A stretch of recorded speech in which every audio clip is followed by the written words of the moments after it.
নহয়, এইটো ধুনীয়া যুঁজ হ'ব।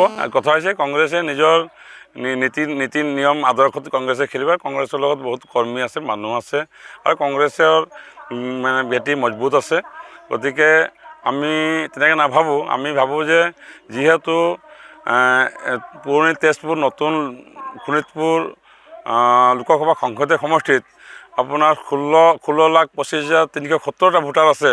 মই তেওঁলোকক আমি ৰাইজে জনাৰ্দন, ৰাইজে শক্তিশালী, গতিকে আমি শক্তিশালী নাভাবোঁ। মই ভাবোঁ যে ৰাইজে শক্তিশালী।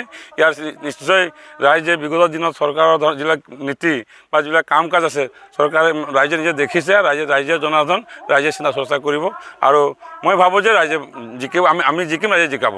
মই 20 বছৰে মই কংগ্ৰেছৰ পৰা মানে প্ৰাৰ্থীটো নাপালেও মোৰ সৌভাগ্যৱান নহ'ল। 20 বছৰে মই বিচাৰিছিলোঁ মানে টিকেটটো বিহালী সমষ্টিত, গতিকে সৌভাগ্য মোৰ নহ'ল।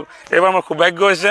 গতিকে মই ভাবিছোঁ যে এই যিখিনি ৰাইজে অপেক্ষা কৰি আছে 20 বছৰে মোক ভোট দিবৰ কাৰণে, নিশ্চয় মই আগবাঢ়ি যাম আৰু ৰাইজে মোক সহায় কৰিব আৰু মোক জিকাব। নহয়, এইটো কথা নহয়। কথা হৈছে কি যে বিভিন্ন সময়ত আমি বহুত দলীয়ভাৱে আমি আগত ইলেকশ্যন খেলিছোঁ, বহুত দলীয় ইলেকশ্যন খেলিছে।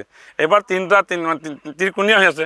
সময়ত কি হয় আমি ক'ব নোৱাৰিম, কিন্তু আমাৰ যিটো নীতি আছে, যিটো নিয়ম আছে, আমাৰ যিখিনি কৰ্মকৰ্তা আছে, আমি ৰাইজৰ মাজত লৈ যাম। বিগত দিনত আমাৰ যিখিনি আমি ৰাইজে দেখি আছে যে অসমখন কিমান উন্নতি হৈছে, অসমৰ ক্ষেত্ৰত কি ধৰণে ব্যৱস্থা কৰিছে, গোটেই ৰাইজে দেখি জনাৰ্দন দেখে।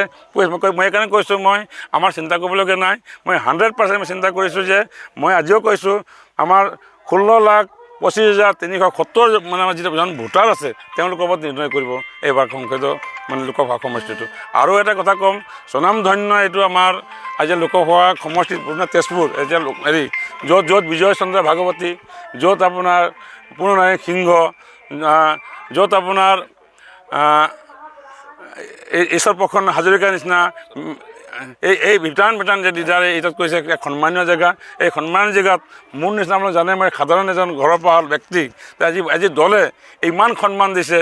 গতিকে মই নথৈ আনন্দিত। আৰু এটা কথা মই ক'ব লাগিব, এই অসমীয়া বৃহত্তৰ অসমীয়া জাতি সত্তাৰ এজন অসমীয়া আছে, মই আজি গৌৰৱ কৰিছোঁ আজি এই টিকেটটো পোৱাৰ পিছত।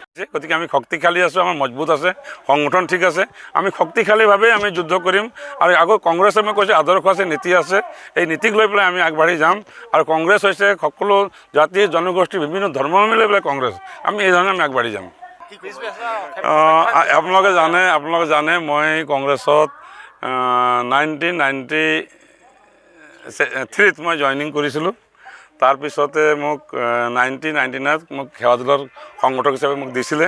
তাৰ কাম কৰি গৈ মই 20 বছৰে বিহালীত মই টিকেট বিচাৰিছোঁ। আপোনালোকে জানে মই সৌভাগ্য নহ'ল, 20 বছৰে মই সৌভাগ্য নহ'ল। তথাপিও মই দলৰ লগত জড়িত হৈ মই কাম কৰি আছোঁ। গতিকে এইবাৰ মোক তেজপুৰ লোকসভা সংসদীয় সমষ্টিত দলীয় প্ৰাৰ্থী আজি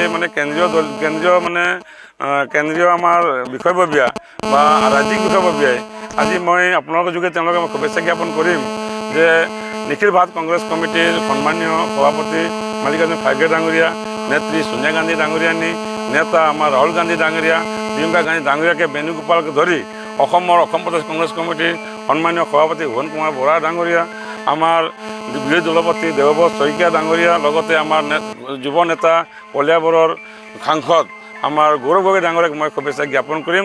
তেখেতসকলৰ কাৰণে মই টিকেটটো মই পাইছোঁ।